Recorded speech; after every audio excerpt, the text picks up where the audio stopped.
I was born into construction. Thompson Construction has been my family legacy for 75 years, a business my grandfather built from nothing into one of the most respected names in the industry. As the second son, I always felt the need to prove myself more than my older brother Jackson. While he was naturally the golden child in my father's eyes, I was the one who truly loved building. The day my father looked me straight in the eyes and said I would never be man enough to run the family business was the day everything changed. That harsh judgment lit a fire in me that would eventually reshape our entire industry. If you are watching this story right now, drop a comment letting me know where you are viewing from, and hit that subscribe button if you want to hear more stories about proving your doubters wrong. My earliest memories revolve around construction sites. The smell of fresh lumber, the rhythmic pounding of hammers, and the satisfaction of seeing buildings rise from nothing but dirt and dreams. My father would bring me to job sites on weekends, his rough hand engulfing mine, as we walked through skeletal frameworks of future homes and businesses. Thompson Construction was more than just a company to our family. It represented 4 generations of blood, sweat, and determination. I remember watching my father command respect from every worker, supplier, and client. His booming voice and firm handshake sealed deals worth millions, and I dreamed of the day I would stand in his place. The company logo, a simple T with a hammer, symbolized everything I aspired to become. While other kids played with toy trucks, I studied blueprints. While they built sandcastles, I designed miniature neighborhoods with building blocks, planning infrastructure with a precision that made adults exchange impressed glances. By age 12, I could identify most tools by name and purpose. By 15, I understood the basics of load-bearing walls and foundation requirements. The business was in my blood, and I assumed my path was clear. Thompson Construction would someday be mine, to lead, to grow, and to pass on to my own children. I would make my mark by bringing new technologies and sustainable practices to the company while honoring our traditional craftsmanship. My father never explicitly promised the company would be mine, but he never suggested otherwise either. I took it as an unspoken certainty that my obvious passion and growing knowledge would make me the natural successor. This assumption gave me purpose through my formative years, a North Star guiding every decision and dream. The first cracks in this perfect future appeared when my brother Jackson turned 16. 5 years, my senior Jackson had always been around, but never showed much interest in construction beyond the money it provided our family. He was handsome, athletic, and naturally charismatic, the type who entered a room and immediately commanded attention without trying. My father began bringing Jackson to important client meetings, proudly introducing him as the next generation of Thompson leadership. I noticed how my father would beam with pride when Jackson easily charmed clients with sports talk and confident handshakes. Jackson looked the part of a construction boss with his broad shoulders and booming laugh, though he could barely tell a joist from a girder. While I immersed myself in learning every aspect of the business, Jackson was celebrated for simply showing up. He would arrive late to job sites, spend minimal time reviewing plans, yet walk away with all the credit. My father would clap him on the back, saying things like, "That is how a real Thompson man handles business," while I stood nearby with dirt under my nails from actual work. Family dinners became showcases for Jackson stories. You should have seen how he stood up to that difficult supplier, my father would boast, while my mother nodded appreciatively. My suggestions about more efficient scheduling systems or energy-efficient materials were met with distracted nods or outright dismissal. "Always with your head in the clouds," Robin, my father, would say with a shake of his head, as if my forward thinking was a character flaw rather than an asset. By the time I entered college, the pattern was firmly established. Jackson was the golden son, the natural leader, despite showing minimal knowledge or interest in construction itself. I was the dreamer, the detail-oriented younger brother who worked twice as hard for half the recognition. Still, I held on to hope that results would eventually speak for themselves. I threw myself into my education, double majoring in construction management and architectural design while working every summer at the family business. While Jackson graduated with a barely passing business degree after 6 years of partying and changing majors, I finished with honors and a portfolio of innovative designs that earned recognition from industry publications. My graduation coincided with a boom in the construction industry. Thompson Construction was expanding, and I saw the perfect opportunity to finally prove my worth. With my degree in hand and years of practical experience under my belt, I joined the company full-time, brimming with ideas and energy. I created detailed presentations on modernizing our project management systems, implementing sustainable building practices, and expanding into emerging markets. My father sat stone-faced through my first major proposal, a comprehensive plan to update our outdated management systems and incorporate green building techniques. When I finished speaking, the silence in the conference room hung heavy. After what felt like an eternity, my father cleared his throat. "That is not what real builders do, Robin," he said dismissively. "All these fancy computer systems and tree-hugging materials." Thompson Construction was built on solid foundations, not trendy ideas. Jackson, who had been texting throughout my presentation, chimed in with a basic suggestion about extending our marketing in traditional channels. My father immediately brightened. Now that is thinking like a Thompson, practical, straightforward, focused on bringing in business. Take notes, Robin. That evening, I was assigned to oversee equipment maintenance, a job typically given to junior employees, while Jackson was invited to represent the company at a major industry dinner. The message could not have been clearer. No matter my qualifications or ideas, I would always be second choice in my father's eyes. The next 3 years followed a painful pattern. Every idea I proposed was shot down with increasing contempt. My father began scheduling important client meetings when he knew I had other commitments. Project files would mysteriously disappear from my desk, only to reappear in Jackson's office presented as his work. When I successfully completed projects under budget, the achievement was attributed to team effort. When Jackson barely managed to finish projects over budget, he was praised for handling unexpected challenges. Family gatherings became battlegrounds of subtle jabs and blatant favoritism.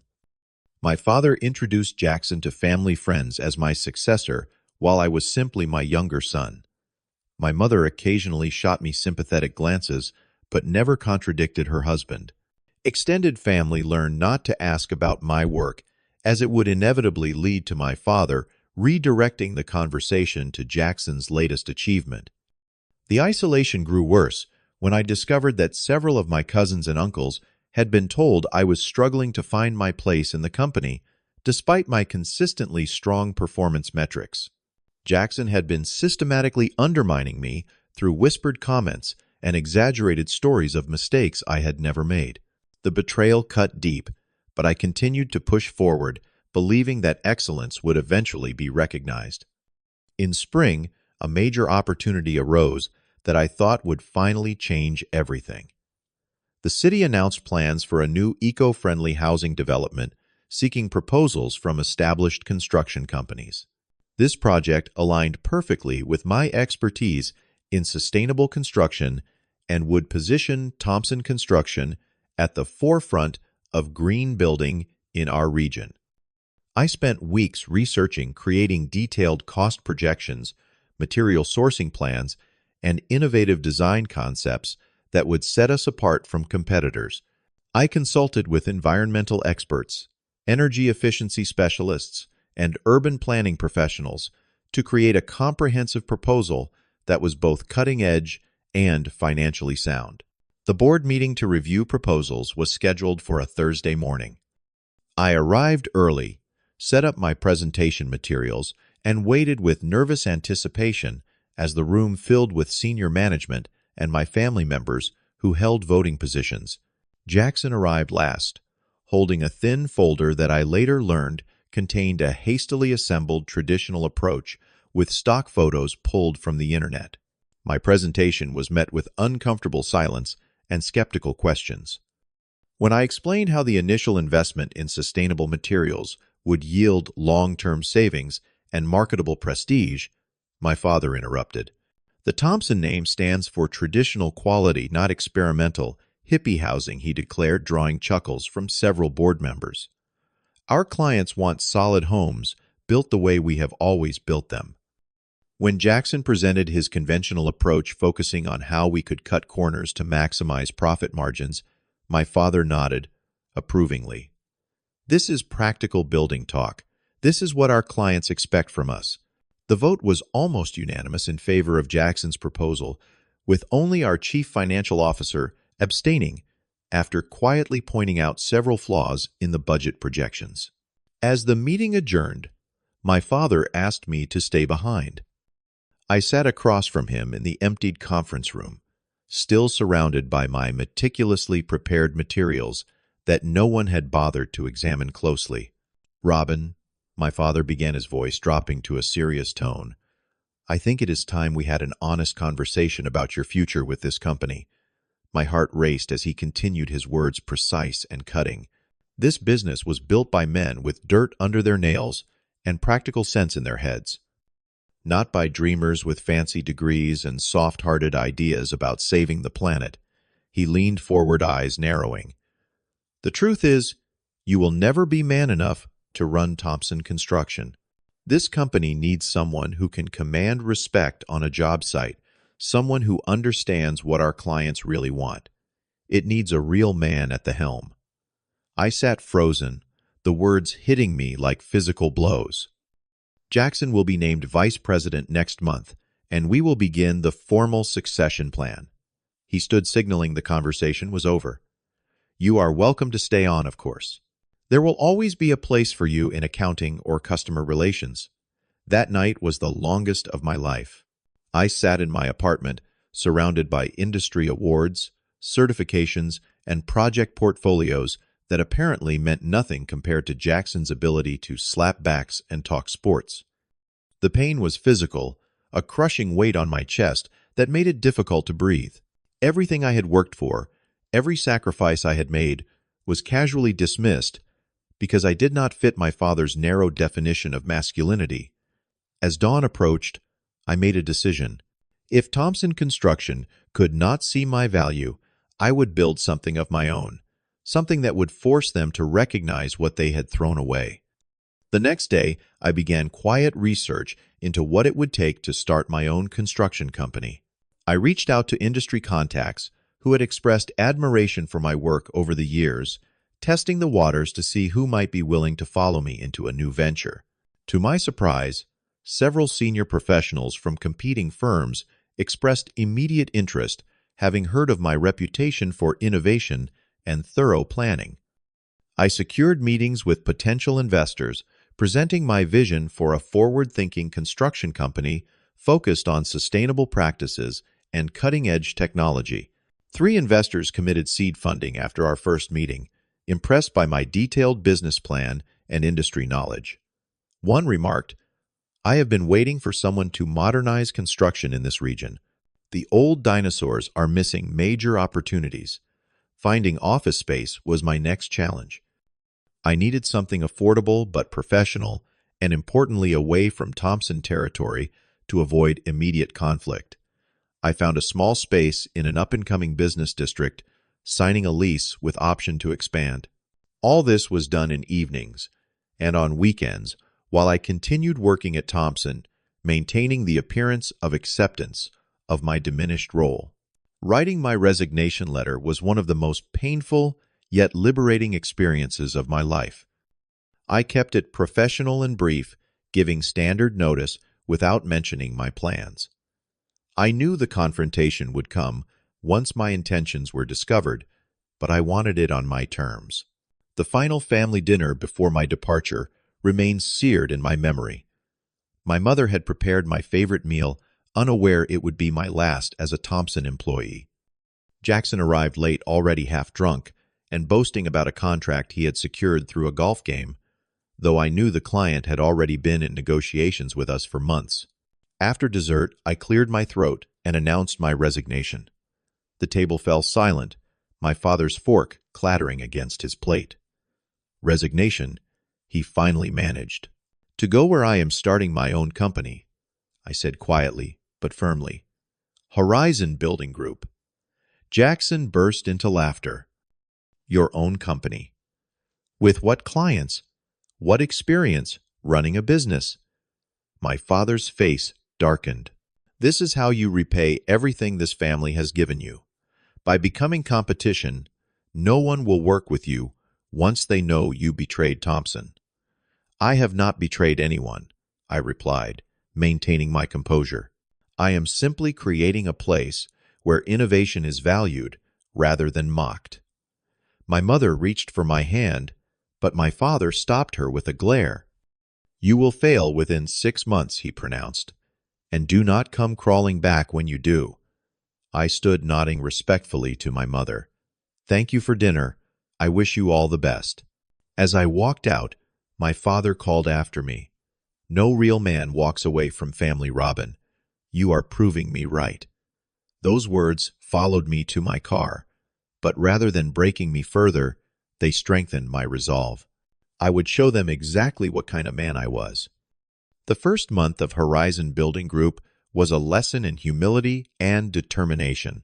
My small office had just enough room for myself and 2 employees I had managed to hire away from competing firms. A project manager named David, who believed in my vision, and an experienced office manager named Sarah, who was tired of being overlooked at her previous company. Client acquisition was the biggest challenge. As my father predicted, some potential clients were hesitant to work with the Thompson kid who had struck out on his own. Industry rumors, likely started by my family, suggested I had been fired for incompetence rather than having resigned. Each rejection tested my resolve, but I persisted, focusing on smaller projects that established firms like Thompson considered beneath them. Our first breakthrough came with a local restaurant renovation. The owner had been quoted an exorbitant price by 3 larger companies, including Thompson, for updating his outdated space into something more modern and energy efficient. I presented a detailed plan that would achieve his goals at 30% less cost through smarter material choices and more efficient project management. He took a chance on us, and we completed the project 2 weeks ahead of schedule and exactly on budget. The restaurant became our best advertisement. The owner happily gave tours to his business contacts, pointing out the innovative features we had incorporated and the quality of our workmanship. Within weeks, we had signed contracts for 4 more small business renovations, each one building our portfolio and reputation. I worked 16-hour days, handling everything from client meetings to supply orders to actual construction work when needed. My hands developed calluses from physical labor. My voice grew confident from countless presentations, and my mind sharpened through solving daily challenges. Every obstacle became an opportunity to prove my father wrong about what made a real man in this industry. Our first major contract came 6 months in a small office building for a tech startup that wanted their physical space to reflect their innovative company culture. We competed against 5 established firms, including Thompson Construction, and won based on our creative approach and energy efficiency projections that would save the client thousands in annual operating costs. When we broke ground on that project, local business publications took notice. New construction firm challenges traditional approaches read one headline featuring a picture of me in a hard hat reviewing plans with my diverse team. The article highlighted our emphasis on sustainability technology, integration, and collaborative process with clients. What truly set Horizon apart was our company culture. Unlike the rigid hierarchy and old boys club atmosphere of Thompson and similar firms, we built a team based on respect and innovation. I hired talented people who had been overlooked in the industry, many of them women and minorities, who brought fresh perspectives to our projects. Everyone from architects to carpenters was encouraged to contribute ideas, resulting in solutions that none of us would have developed individually. By the end of our first year, Horizon Building Group had turned a modest profit exceeding even my optimistic projections. We had completed 17 projects all on time and on budget, with satisfied clients eager to recommend us to others. Our small office expanded to a larger space that accommodated our growing team of 20 employees. Industry professionals began approaching us, attracted by our reputation for innovation and respectful work environment. What made this success especially sweet was knowing it was built entirely on my own terms. Every decision reflected my values rather than outdated traditions. We used sustainable materials not because they were trendy, but because they made financial and ethical sense. We embraced technology not to appear modern, but because it genuinely improved our efficiency and outcomes. We treated workers with respect not as a corporate policy, but because I believed leadership was about lifting others up rather than demanding subservience. Throughout this growth, I maintained a dignified silence about Thompson Construction in public. When clients or journalists asked about my family business, I simply stated that I had wanted to pursue a different vision. Privately, however, I kept tabs on their projects and knew that Jackson's leadership was creating problems. Projects were running over budget, clients were expressing dissatisfaction, and several experienced employees had left for competitors, though none had yet joined Horizon due to my careful avoidance of direct poaching. The inevitable direct competition arrived sooner than I expected. The city announced plans for a community center in an underserved neighborhood, a project that combined social responsibility with architectural significance. The request for proposals emphasized innovation, sustainability, and community engagement, all areas where Horizon excelled and Thompson traditionally fell short.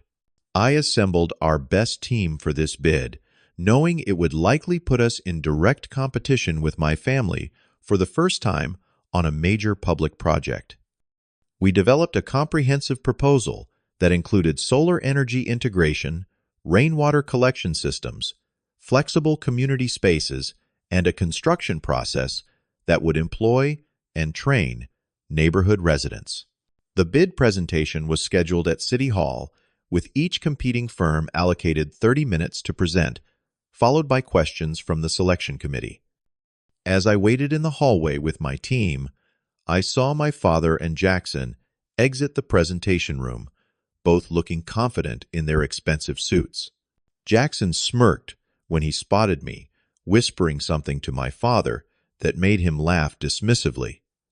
Our presentation went flawlessly. The committee members asked engaged questions about our innovative features and community involvement plan. Several nodded approvingly at our detailed cost breakdowns and maintenance projections. When we finished the committee, Chair thanked us for bringing fresh thinking to the project. 2 weeks later, the announcement came. Horizon Building Group had been awarded the Community Center contract, the largest in our company's short history. Local news covered the story, highlighting our innovative approach and commitment to community engagement. Industry publications praised the city's forward-thinking choice, noting the shift towards sustainable construction in public projects. The phone call from my father came that evening, his voice tight with barely controlled anger. "You think you have won something here. You have betrayed your family legacy for a trendy project that will be forgotten in 5 years. "I have not betrayed anything," I replied calmly. "I have built something new that reflects the future of construction, not just its past. You used connections and knowledge gained from Thompson to undercut us," he accused. "No," I corrected. "I used my own skills and vision to create a better proposal." The committee saw the difference. The conversation ended abruptly when he hung up, but it was only the beginning of the fallout. Within days, I learned that Jackson had contacted several of our suppliers, attempting to pressure them into giving Horizon unfavorable terms or refusing our business altogether. Some smaller vendors complied out of fear of losing Thompson's business, forcing us to find alternative sources quickly. The most surprising development came a week later, when my mother called something she had not done since my departure from the family business. "I wanted you to know that I am proud of you," she said quietly, as if afraid of being overheard. "What you have built is impressive, Robin. Your grandfather would have appreciated your innovation, even if your father cannot." Her words meant more than any contract. For the first time, someone from my family acknowledged what I had accomplished on my own terms. Industry dynamics shifted rapidly over the next few months. Thompson Construction struggled with delays and budget overruns on major projects, while Horizon continued to build our reputation for reliability and innovation. Three key project managers from Thompson approached me about positions, citing frustration with Jackson's mismanagement and my father's refusal to adapt to changing market demands. The real shock came when I learned that Thompson Construction was facing financial difficulties. A mutual industry contact informed me that they had taken on several high-risk projects with tight margins in an attempt to maintain market share, resulting in significant losses when problems arose. Jackson's poor planning and my father's stubborn refusal to update processes had created a perfect storm of inefficiency and client dissatisfaction. This knowledge brought conflicting emotions. Part of me felt vindicated, even satisfied that their dismissal of my ideas had proven costly. Another part remembered the generations of family history embedded in that company and felt an unexpected sadness at its decline. The business my grandfather had built with such care was faltering, and regardless of how I had been treated, that legacy still meant something to me. The decision point came unexpectedly. My father suffered a heart attack following a heated dispute with a major client who had canceled their contract. He was hospitalized, and though not life-threatening, the event forced him to step back from daily operations, leaving Jackson fully in charge, a development that apparently concerned even my father. My mother called me in tears, not asking directly for help, but making it clear that the situation was dire. "Your father is too proud to admit it, but everything is falling apart, Robin. Jackson is making decisions that no one understands, and there is no one to rein him in anymore." I faced an impossible choice: continue watching from the sidelines as the family business collapsed, potentially enjoying the competitive advantage this would create for Horizon, or find a way to help preserve the legacy without sacrificing everything I had built. After days of deliberation with trusted advisors and soul-searching alone, I arranged a meeting with my father in the hospital. Walking into his room was one of the hardest things I had ever done. He looked smaller somehow. The confident man who had dominated my life now diminished against white hospital sheets. "I did not expect to see you here," he said, his voice lacking its usual force.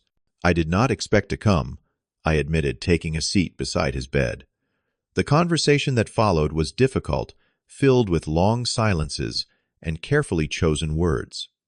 For the first time, we spoke as two businessmen rather than father and son, discussing the reality of Thompson Construction's situation with brutal honesty. He reluctantly acknowledged the company's precarious position and Jackson's limitations as a leader. "Your brother has the presence but not the mind for the details," he finally admitted the closest he would come to, saying, "I had been right.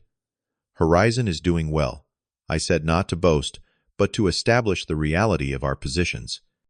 "We have built something sustainable, both literally and figuratively." The solution we eventually reached was unorthodox but practical. Horizon would not merge with or acquire Thompson, preserving both companies as separate entities. However, we would establish a consulting arrangement whereby my team would help restructure Thompson's operations and modernize their processes. Jackson would remain the public face of the company, maintaining the family name connection, while operational decisions would increasingly shift to a new management team I would help assemble. It was not a perfect solution.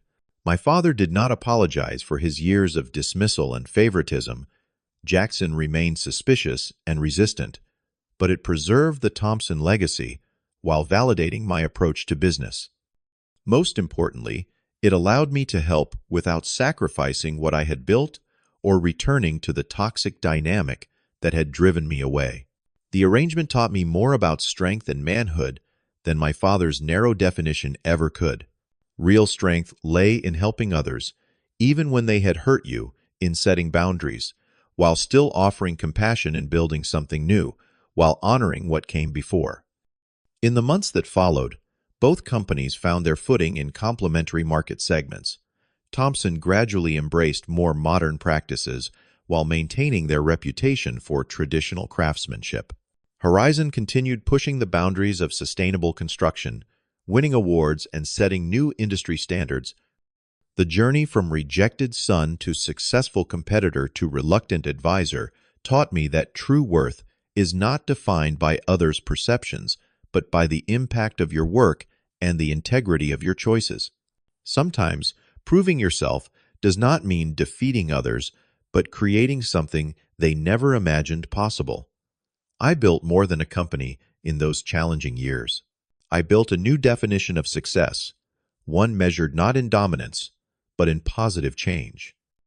And perhaps that is the most meaningful construction project of all, building a life on your own terms while still finding a way to honor where you came from.